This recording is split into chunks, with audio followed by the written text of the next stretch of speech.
the offseason programs were supposed to start today for the teams that have new coaches. They're allowed to have a head start. Well, they get no start. Nobody's going to have a start. I'd be shocked at this point if there's any offseason program. One of the issues that the NFL and the NFLPA continue to work on is how the players will earn off-season workout bonuses. Now, not everyone has them, but there are millions at play here. They're a huge part of the compensation package for a lot of players.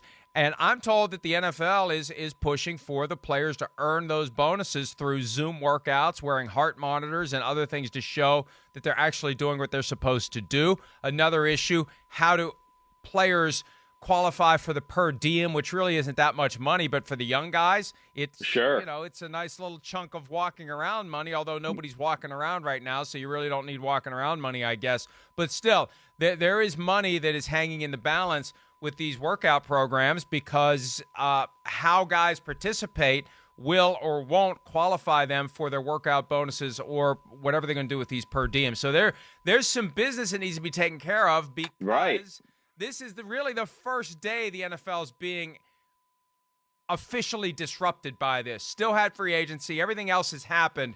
This is the first real disruption, and I don't know that they have a definite and final plan for how to deal with it. I don't think they do either. I mean, how do you deal with it? I mean, yeah, you're going to – I don't know unless guys start zooming in, like you say, to the strength coaches on an individual basis, or maybe it's position by position basis. Hey, wide receivers, everybody be at the field, Zoom the strength coach at 12 noon, and he's going to give you a workout and do his best to watch that you're doing it. That's about as good as you're going to get right now. I don't see any other way around that. And again, this is important stuff. Yes, there's so many guys in the NFL that have, few $100,000 associated with their offseason workout program. So they're, of course, going to want to get that money in the bank, or at least make sure that that's accounted for. And I don't know how that gets accomplished. It's going to be tough for new players, tough for the draft picks when they come back into the league. New coaches right now with new organizations certainly have an uphill climb to indoctrinate their system within the organization. It's just not going to be easy. There's a lot of moving parts to this football season, it looks like.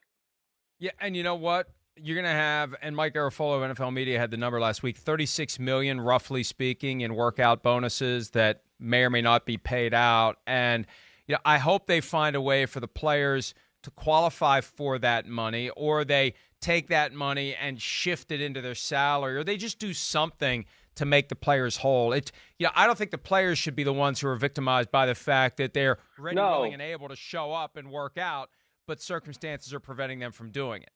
Can they, the things I've thought of, just brainstorming, right? Like, okay, just say I'm playing for the Tampa Bay Buccaneers.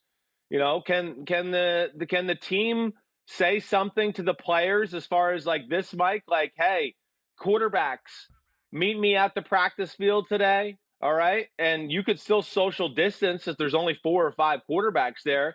Can you put them through the rigors of a workout and have a strength coach stand 50 yards away and bark out orders? Can you start doing things like that, Mike? No. Would it be frowned upon? Like, say, if they just brought the DBs in, right? And it was just, hey, we got 12 DBs here. Here's the strength coach. He's going to stand on the other field, and you guys all to spread out 10 to 15 yards, and we're going to start doing wind sprints. Is that a possibility? I mean, I don't know. Am I crazy to think that?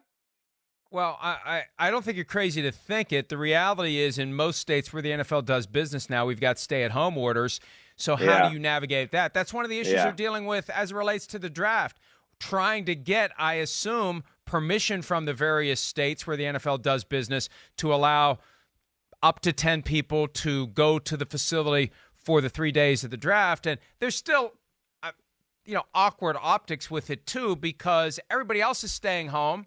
Right? Yes. Why should the NFL get special treatment when everybody else is finding a way to deal with the requirement to stay home? Now, it's easy for me to say because I do my job from staying home anyway, but I'm talking about the millions out there who are being truly hampered in their ability to earn a living because they're complying with the requirement to stay home. So that's one of the other twists that I think needs to be considered if the NFL wants to do something like that. And, we were ranting last week about how the pictures keep showing up, Chris, of guys who are finding a way to work out and then they're draping their arms around each other and taking a photograph, and how ridiculous that is and how stupid that is. And hopefully guys find a way where they can balance getting themselves in shape but also complying with the requirements that currently are applicable. One last quick point before we go. How much do you think this is going to hurt the new coaches, especially the first-time coaches? There's only 3 of them, Kevin Stefanski, Joe Judge, and, of course, I knew I'd forget the other one.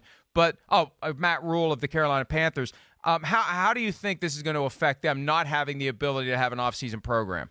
Well, we've seen it's doable, right? I mean, we saw Jim Harbaugh come in and be very successful his first year with the San Francisco 49ers. I think they went, 13-3? So it can be done, but it's not going to be easy. And that was a special set of circumstances that Jim Harbaugh took over. You know, I look at guys like Joe Judge and Matt Rule, where I go, man, first-time head coaches along with Kevin Stefanski, and there's a lot of team building that has to go on there with those organizations. I think they're certainly more behind the 8 ball than a guy like Mike McCarthy. Mike McCarthy, Ron Rivera, been there, done that, but especially Mike McCarthy with the Dallas Cowboys. Hey, listen, they got a lot of key positions already in place for that football team. There's not a whole lot of turnover with the Dallas Cowboys. Yeah, they need to learn the new offense and language and way of life and all those things. But nonetheless, the culture of players, the mainstay of guys is still there. And I would think they would be a little less affected by less than the Panthers with Bridgewater and or Daniel Jones in his second year as a quarterback and a new coach. Those are tougher obstacles to overcome than Dak Prescott, getting him in there. You already got Ezekiel Elliott, Amari Cooper, and all these other proven commodities. And the one advantage Matt Rule has, we've discussed this in the past, with this draft being watered down from the standpoint of how much information you can gather. Rule comes directly from the world of college football and has coached, played against, knows other guys in the college coaching industry maybe better than some NFL coaches at this point, and can tap into some of that knowledge, and that may give him a little bit of an edge to balance out the disadvantage of not having an offseason program. Hi, I'm Mike Tirico, and thanks for watching. Make sure to hit subscribe for the latest news and highlights from NBC Sports.